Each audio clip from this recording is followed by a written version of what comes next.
Hey folks, welcome back to the Cotswold Collectibles YouTube channel. I'm Greg Brown, president of Cotswold Collectibles. I'm joined here with Allgood, and we have been doing a very extensive series on the vintage 12-inch bodies that span from G.I. Joe to Action Man to Guyper Man to Falcon, you name it. We've been pretty well covering it. We're wrapping up the series today with the Canadian G.I. Joes, and not a whole lot to hear to see, but it's well worth keeping them to their own section to differentiate how they were different from their American counterparts further south. Hey. So hey. Don't you know?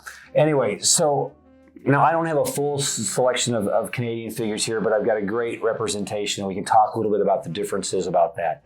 Now, from what I understand, again, please feel free to comment. I know there's a lot of people that know more stuff about this than I do. We're just trying to get an overview. But they licensed the figure from the United States, and I believe that they were actually made in Canada. I believe the parts were built in Japan or built in the Asia, or created in Asia and then sent over to Canada and then packaged in Canada. That's the way the G.I. Joe was. Now, the figure that they got has, if you notice, this is the painted head figure, and they have baby feet. A lot of them, almost all of them, have baby feet, and they also kind of have beefy hands, which is kind of that early G.I. Joe hand. And I assume that they just copied one of the early figures and started making it from that. Now, what's really interesting is the butt is different, and the butt does say made in Canada. Okay, now this is the plain basic figure, and I know that they did a soldier, a sailor, a marine, and a pilot. I also know that the boxes are the actual boxes that they came in are slightly different. They're not a cardboard box with a piece of paper wrapped over it. It's actually a printed piece of top. It's a printed top, more like kind of what we're used to today. Right. But they look identical, and they're pretty much marked the same. Now, the Canadian Mountie, which I believe was a Sears Simpson exclusive, came with a foreign-headed figure that says "Made in Canada." Okay. There also is a unique Canadian small box Soldiers of the World British figure that says British and Canadian Commando. And that is the small box British guy, not the large box British guy.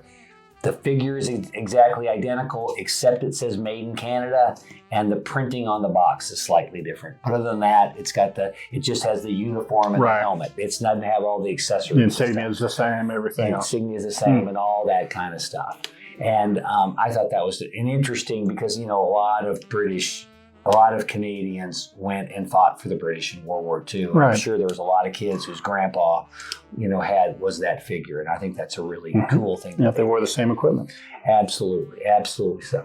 And then here is a later adventure team, the figure that, if you notice, what's kind of interesting, he does have the bigger feet. He still does say made in Canada. And I do think his hands are still a little bit beefier than what an average Joe would Definitely. be. And what's interesting about his butt is it says copyright 1964 Hassenfield Brothers Incorporated. Interesting. Patented 1966, made in Canada. So this has a different butt marking, which is just unique. And I mean, you have both kinds of markings. And I'm not exactly sure which one came with which, but I have seen both of these Canadas, and they both say made in Canada on it. Right. I know that later they made a Kung Fu Grip figure that also has the made in Canada, but it does not have the Hassenfield Brothers markings on the back. Does it have Hasbro on the back? It does. It has Hasbro on the back, made in Canada. Gotcha. Just like that, 1964 and all that stuff. Now, there is a talking Canadian figure, and the talking Canadian figure looks identical to the G.I. Joe figure. I do believe there's a Kung Fu Grip version of it as well, but it speaks in French. Interesting. Yes. And it's the same phrases as the adventure team, but just in French. Just in French. Yeah. So that would have been the talking commander speaking. The first one, The like first. that, the adventure team is needed in Africa. Right. And it's Giovancho team or however. I'm not, my French is horrible. And I know that they made a Kung Fu Grip version, which is incredibly hard to find, but the more common version is the nose picker. The nose picker one. Nose picker guy. As far as just, like you said, the nose picker is more common. Is it still pretty hard to get them in just general, or?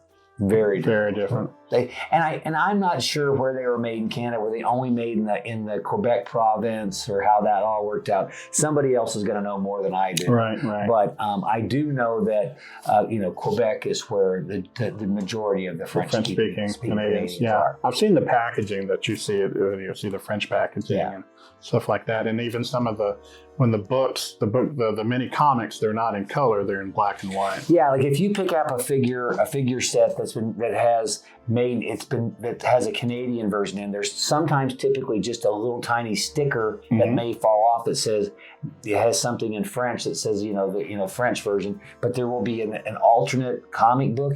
I've seen that comic book just be one sheet of paper that's like folded over, or it's a actual folded up piece of paper that looks like the size of a comic, but it folds up like a map, like the maps we used to have when we were kids.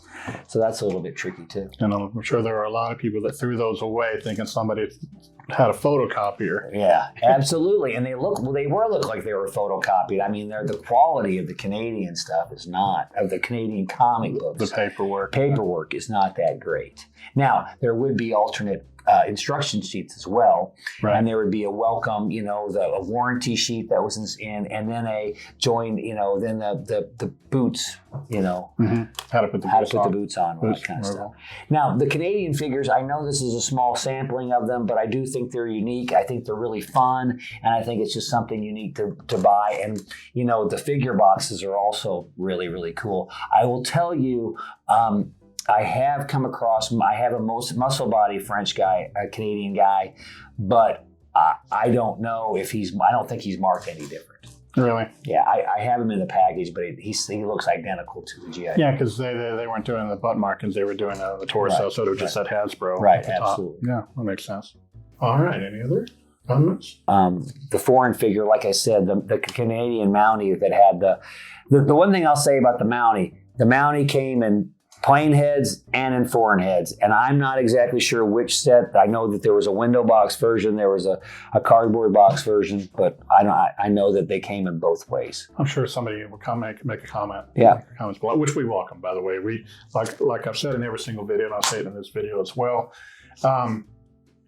We're just trying to get the word out there. We're learning this. We by no means are we saying that we are experts on this. Neither one of us have written a book, but we have just enough knowledge that we just want to start sharing with it and start a discussion, really. So make sure that you leave some comments below about anything that we got wrong or anything that you want to add to this. And as always, like I say, make sure that you subscribe to our YouTube channel. We're trying to build up this group so we can start putting out even more videos with Ace, with David Howard. David's done a really good line. I'll crank out a few videos myself. So, and make sure that you like this so we can kind of gauge how much foot traffic we're getting. Also, this is the end of this series, so make sure at the end of it, put some comments below on what you'd like to see from us in the future. If you want, what do you want to see from Ace talking about, or if there's something that you want to see from David to talk about, or if there's anything that you want me to review, we're definitely open. I mean, this channel is for you guys, the collectors. So, but anyway, check us back next week and we'll have a brand new video and/or video series for you to watch. Thanks.